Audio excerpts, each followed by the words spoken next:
One Piece arcs in 1 minute, Arc 15, Water 7, Part 3. The Straw Hats camp outside the Galley Law headquarters and see Robin and 4 masked men attack them. Nami, Chopper, Zoro, and Luffy go to pursue them, but Luffy randomly disappears.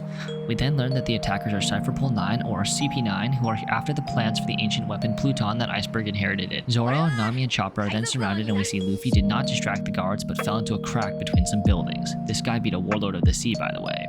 Luffy then arrives, but CP9 shows off their powers called Rokushiki, which allow them to do superhuman things like skywalk, iron body, and more.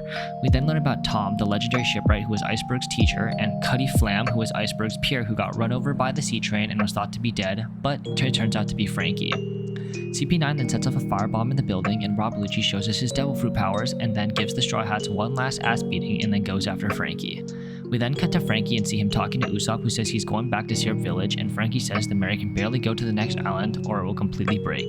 We then learn about the Kablouter Man, who is a spirit which appears when a ship loves its crew and basically makes the ship sentient. CP9 then show up and tell Frankie they know about his secret and go looking for the Pluton plans. We then get a flashback to Frankie as a kid building ships to kill a Sea King, then judiciaries arrive to put Tom on trial for building the Oro Jackson, which was the ship of Goldie Roger.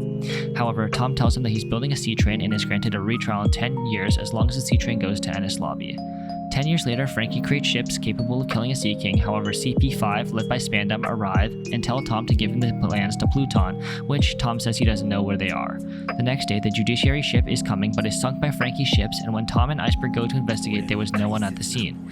However, it was revealed that this was all a plan by CP5. This leads to Tom getting the death sentence at Ennis Lobby, and he tells Frankie to take pride in everything he builds before getting taken away.